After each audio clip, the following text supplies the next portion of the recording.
Tem corrido rapidamente, porque já estou quase a acabar a segunda temporada.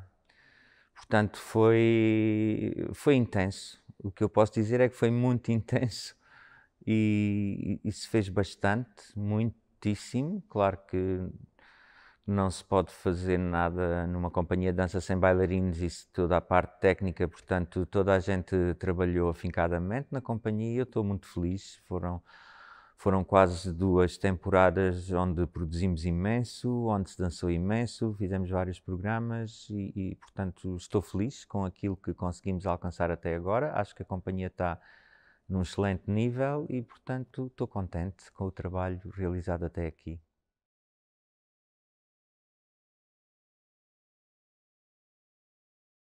Há vários fatores, há 2 fatores. Por um lado, a companhia, eu estou sempre a dizer isto, mas é verdade, a companhia precisa de fazer repertório clássico e repertório contemporâneo, criações, reposições.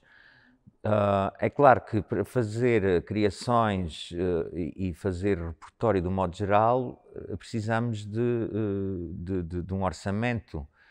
E, portanto, eu tenho trabalhado com o orçamento que tenho, mas de qualquer forma as minhas escolhas não podem ser escolhas única e exclusivamente a pensar naquilo que eu acho que a companhia devia fazer. Tenho que pensar também naquilo que tenho, ou seja, o orçamento que tenho e as coisas que consigo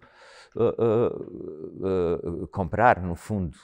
Mas eu acho que é muito importante e parece-me que temos vindo a fazer isso, haver uma forte componente contemporânea, muito contemporânea, e depois o outro lado, que é o lado clássico.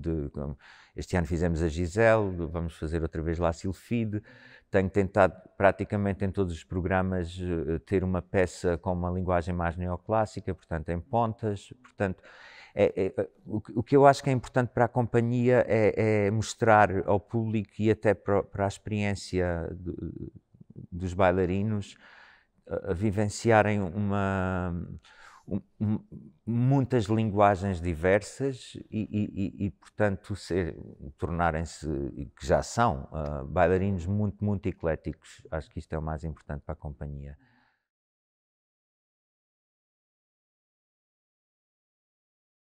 São trabalhos muito diferentes. Estamos a falar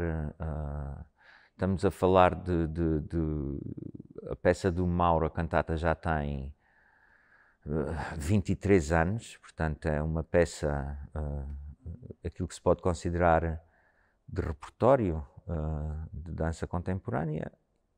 E a do Miguel foi feita, pelo menos neste formato, é relativamente recente, foi feita logo assim que eu entrei, porque eu tinha pedido ao Miguel ele tinha já feito isto para menos bailarinos e num contexto diferente, porque ele criou isto durante a pandemia, portanto havia várias restrições, uma das quais muito importante, o contacto, por exemplo.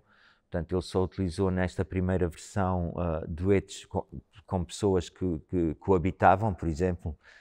É claro que depois, passada a pandemia, não fazia sentido isso, e eu pedi-lhe para ele revisitar a obra, pôr mais bailarinos e revisitar a obra e, portanto, fazer, no fundo, é quase uma obra nova que ele fez o ano passado.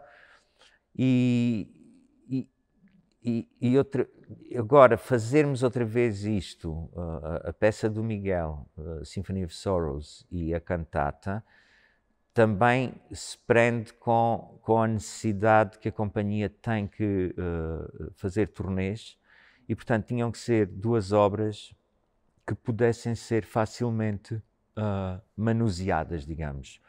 Porque se vamos para um palco enorme, a estrutura fica igual, seja numa, seja noutra. Se formos para palcos muito pequenos, obviamente vamos ter que ajustar aos palcos onde vamos dançar. E, portanto, era muito importante que, no caso do Miguel, sendo ele bailarino da companhia e estando cá, ele poder fazer os ajustamentos necessários para poder dançar em várias tipologias de palco. E a cantata é uma peça que eu conheço muito bem e, portanto, eu próprio posso fazer isso relativamente à cantata e, portanto, foi bastante uma das ideias iniciais para escolher estas duas peças agora, foram estas, a questão de serem peças que não têm cenografia, são peças, digamos, leves para se poder viajar. E pronto, foi por isso que eu escolhi estas duas peças. Aliás, estas peças nem eram para ser dançadas aqui no Teatro Camões, porque inicialmente, quando eu entrei, o Teatro Camões devia já estar fechado nesta altura para obras. Como não, ainda vai estar aberto, eu pensei que pelo menos podíamos fazer alguns espetáculos aqui em Lisboa, antes de justamente irmos em digressão pelo país.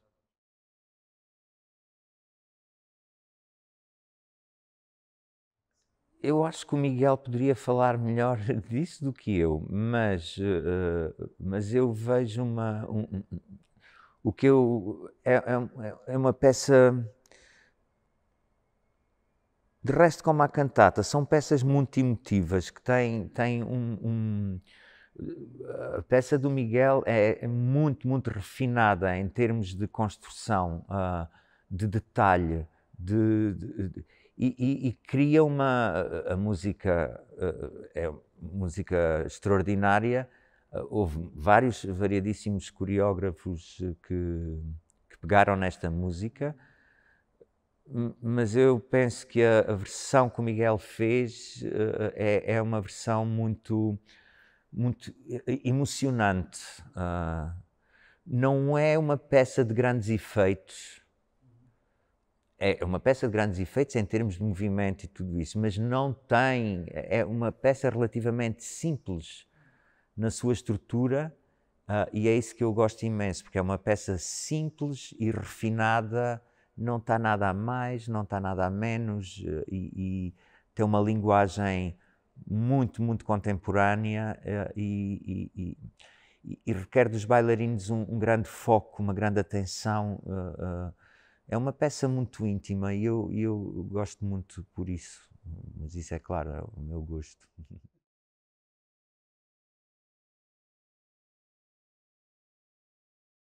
Claro, claro, é muito importante. Eu acho que é muito importante. Espero vir a fazer mais, mas acho que sim que é importante. Ou seja, é importante quando os bailarinos têm vontade e talento, porque para experimentar, só para experimentar, não penso que seja o local certo para experimentarmos, para fazermos experimentações. Eu tenho que ter alguma garantia que as peças vão funcionar. E eu tinha essa garantia com o Miguel, por exemplo, e portanto é importante, porque é uma pessoa que está dentro da casa, conhece muito bem os colegas, e portanto, sim, é importante.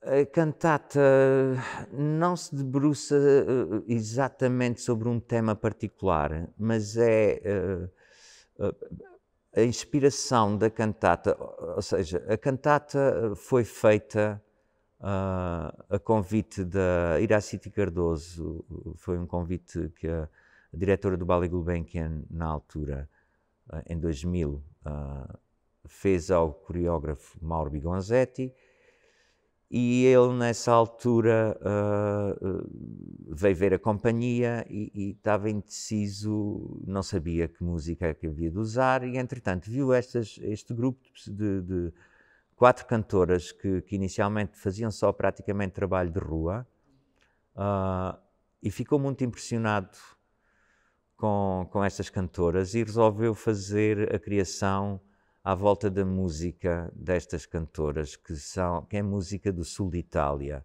seja da Apulia, de Nápoles, da Sicília, e de certa forma, de uma semelhança que o Mauro achou entre Nápoles e Lisboa, porque são duas cidades de mar, com porto,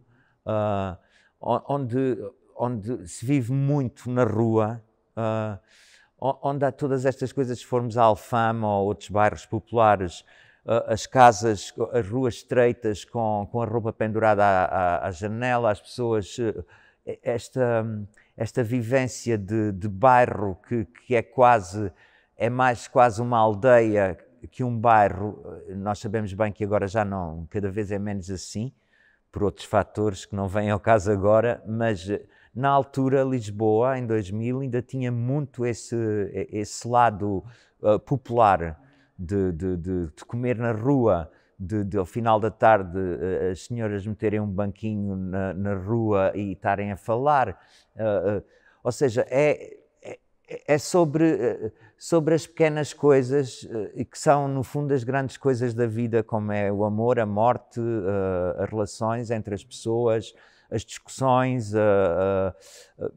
de um ponto de vista de uma vivência, digamos, do Sul, mais do Sul do que do Norte. Ou seja, ele encontrou algumas semelhanças entre o Sul de Itália e Portugal, como poderemos também encontrar com o Sul de Espanha, ou seja, é esta zona da bacia mediterrânica que ele... E, portanto, Cantata é sobre isso, a música é de lá, mas podia ser em Nápoles, podia ser em Lisboa, podia ser... Ou seja, é sobre isso. Ou seja, não tem nenhum tema...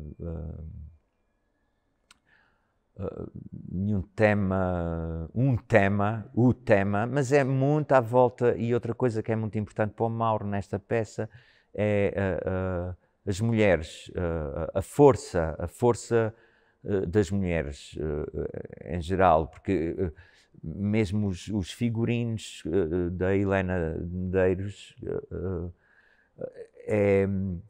estão ali entre o pós-guerra. E foi uma altura que antes as mulheres não trabalhavam fora de casa, mas foi exatamente a altura em que as mulheres, para além de trabalharem em casa, como sempre trabalharam, cuidaram dos filhos, fizeram isso, para além disso, trabalhavam no campo, para além disso, começaram a trabalhar nas fábricas, ou seja, as mulheres trabalhavam e praticamente em grande parte desta zona do globo, como em muitas outras partes, no fundo as mulheres provêm tanto o sustento como a educação dos filhos, porque os homens às vezes estão, outras vezes não estão, fazem o seu trabalho, depois ficam no café a fumar cigarros e a beber uns copos. E, portanto, esta peça, no fundo, é muito baseada naquilo que é a força anímica das mulheres, para terem uma vida e conseguirem fazer imensas coisas ao mesmo tempo, a capacidade de trabalho, a resiliência que as mulheres todas têm e que os homens, provavelmente, em geral, menos. Não estou a dizer que não haja exceções, mas é sobre isto. A minha relação é muito forte. Primeiro porque foi criada para o Ballet Gulbenkian, portanto eu estava na altura, portanto foi criado no fundo para mim e para os meus colegas do Ballet Gulbenkian. Quando o Ballet Gulbenkian acabou, foi a última peça que apresentámos em público, foi esta peça. E depois, para além disso, ao longo dos anos, quando eu deixei de dançar, ao longo dos anos já remontei esta peça inúmeras vezes, em várias companhias no mundo inteiro. Portanto, é uma peça que claro, que me diz muito e que eu gosto, e é uma peça... Eu pelo menos diverti-me imenso a dançá-la, e o que tenho visto no mundo inteiro é que as pessoas que fazem esta peça, os bailarinos que dançam esta peça, divertem-se sempre. É uma peça muito prazerosa e divertida de fazer, e portanto é uma peça que me está no coração, obviamente.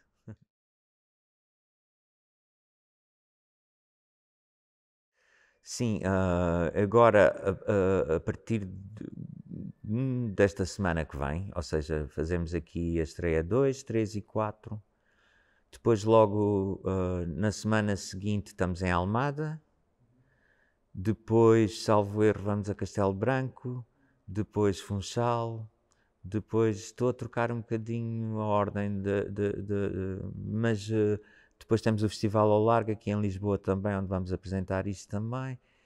E no fundo até dezembro do ano que vem vamos andar por aí. Portanto, esta temporada acaba em Madrid. Vamos dançar este programa em Madrid no final mesmo de julho. Depois entramos de férias em agosto e depois quando regressarmos em setembro ainda temos mais algumas cidades com este programa. Vamos também vamos a Bragança, a Aveiro, Vila Real, Évora. Depois, a partir de no mês de outubro, faremos outro programa, La Silfide, que faremos com música. A cantata também vamos fazer no Porto, logo a seguir à Almada fazemos no Porto, no Coliseu. E depois, lá mais para outubro, fazemos La Silfide no Porto, em Coimbra e em Faro, sendo que no Porto e em Faro há de ser com orquestra ao vivo. E depois terminamos o ano, porque o teatro vai estar fechado, portanto terminamos o ano em São Carlos, onde faremos o tradicional espetáculo de Natal em São Carlos. Portanto, temos várias cidades onde vamos com este programa e portanto, vamos andar na estrada, que vai ser bom.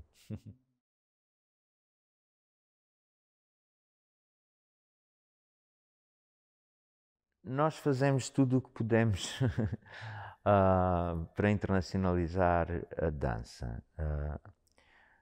É difícil, sobretudo os tempos que vão correndo. Depois da pandemia, muitos teatros ficaram em condições muito difíceis. E é claro, para fazer viajar uma companhia como a Companhia Nacional Bailado, precisamos de orçamento para isso. Nem todos os teatros conseguem acolher.